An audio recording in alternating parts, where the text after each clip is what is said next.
Now, King Charles is to fly to Edinburgh later to join his siblings as the coffin of his mother, Queen Elizabeth, is taken in a solemn procession from one of her Scottish palaces to the city's historic St Giles's Cathedral. A vigil to be held at the church where the coffin will lie at rest before being flown to London on Tuesday. Well, they're the next steps in the carefully choreographed series of plans to mourn Britain's monarch of 70 years. And it comes, as you can see from these images, after the coffin was yesterday moved to Edinburgh from the Balmoral estate where the Queen passed away on Thursday. Well, let's hear from some of the thousands of people who turned out to watch the coffin pass by. We've travelled quite a while today to come here, but felt it was really important to come and pay her respects as she passed through Ballater. I think she's going to be a big miss to the UK. She did a lot for the country. It was incredibly important for us to be here to see the Queen off. She loved Ballater, she loved Royal Deeside, and we loved her as well. So there was no question that we would not be here to see her off. Some of those who turned out in Scotland yesterday. So as the week begins then, the UK has a new king. We're going to talk to Sean Lang. He's Senior Lecturer in History at Anglia Ruskin University, specialising in the history of the British Empire. Thanks very much for joining us on the programme today. I'd like to start, if I can, by asking you a little bit about this period sort of in between. Obviously, we've had the death of the Queen, we've had the formal proclamation of King Charles, and there are lots of other sort of smaller events happening during the week building up to the funeral next Monday. But it's a bit of a strange time for people, isn't it? And the way that people are left in that kind of limbo between the two events. Would you agree with that? Yes, I know what you mean. There is a sort of strange atmosphere, but I think actually the meaning of it was captured in that package you had from Scotland, because people do feel a need to be involved in some way, and there are various ways in which they can do it.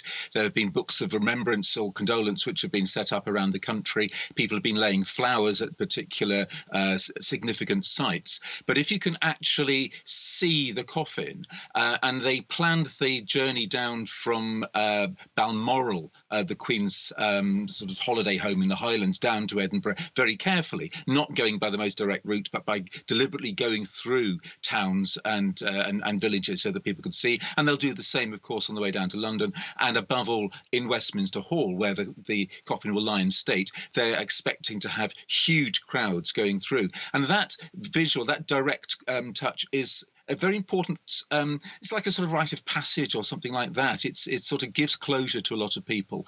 So that's an important part of this, as you say, strange period. The other thing which the king will be doing is going to the other parts of the United Kingdom.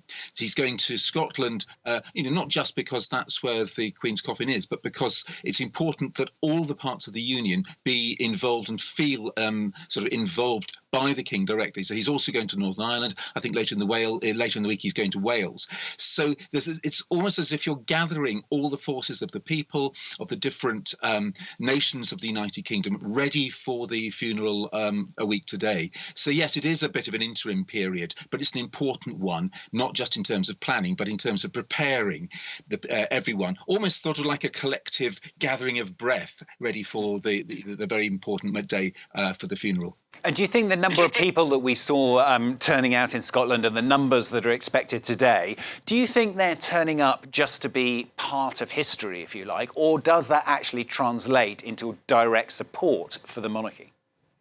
I think it's two things. First of all, the part of history, certainly you hear a lot of people saying this. And indeed, I remember people saying much the same when the Queen Mother died in 2002. This sense that this is something which you will never see again, particularly this week, because I think just about everyone alive now realises that they will never see another queen on the British throne. They may see other monarchs, but it's unlikely to be another queen. So that adds that sense of now or never. As for support for the monarchy, these things are very difficult to gauge forever and a day because they do fluctuate. But as things stand, the Queen obviously had enormous popular appeal. And the last time they were doing opinion polls about this, the Queen's popular appeal was some way ahead of the appeal of various other members of the royal family. Having said that, I think that King Charles is seeing a remarkable sort of upsurge in public support. When you think that it's not that long since he had a lot of unpopularity because of the marriage troubles that he had with Diana, and a lot of sort of disapproval of his wife Camilla, but that seems to have changed quite dramatically for both of them, and so we've seen a surprisingly smooth sort of move over to beginning to get used to talking about a king, beginning to get used to a new form of wording for the national anthem and so on. Now, whether that will last or not is hard to say, but it has to be said that public support for monarchy, going the way back to Queen Victoria's time, has always depended upon how visible the monarchy is. When the monarchy seems distant or enclosed, Queen Victoria did this after Prince Albert died, Queen Elizabeth did it for those crucial days after Diana died. That's when public opinion begins to waver and become more critical. But once the monarch comes out of that sort of seclusion or whatever, then public support tends to go back up again. It's a lesson I think that the royal family has learned, and certainly that the monarchs have learned. So it's going to be crucial, though, if I could just interrupt you a second, it's going to be crucial, though, isn't it, what happens next? Which, as you say, particularly the Commonwealth mattered so much to the Queen, and inevitably, because of that, it matters an awful lot to Charles as well. He's going to have a tough job, isn't he, keeping it together? There's been so much talk already of nations deciding to break away from the control, if that's the word of it, of the UK.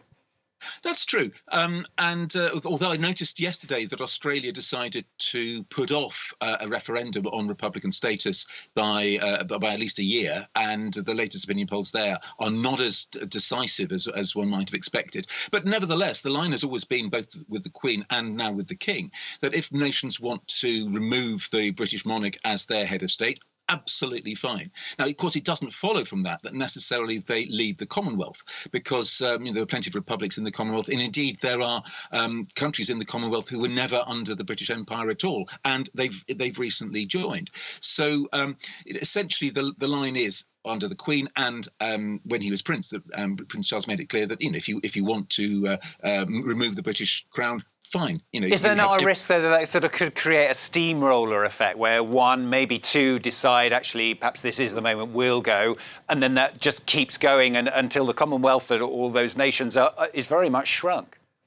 Well, those are two separate things, you see. I think it's quite possible, may not be immediately, but it's quite possible that there will indeed be a sort of snowball effect, that one goes. One saw this, for example, with the French Union, the attempt with French West Africa by de Gaulle to sort of hold a French Union together, and it was, I think it was Guinea, to said actually no, and then the other said actually no either. But that's different, because you can be a member of the Commonwealth without having to have the British monarch as your head of state, and we've had countries like Fiji and Pakistan, for example, which have left and then come back in, because the Commonwealth is not just, in fact, it's not simply a club of people who used to be under the British Crown in the Empire. It's turned into an international body with an emphasis on development politics, with an emphasis upon environment and climate change, with an emphasis upon human rights and democracy.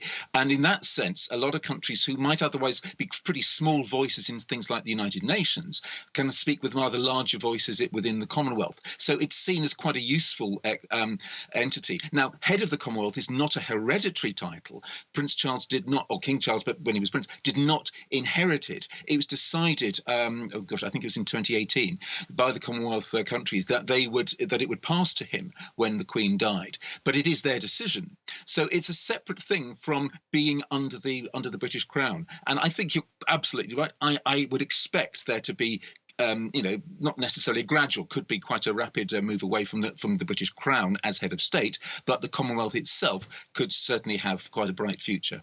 Great to talk to you on the programme today. Thanks very much for joining us. That's Sean Lang, Senior Lecturer in History at Anglia Ruskin University in the UK. Thanks.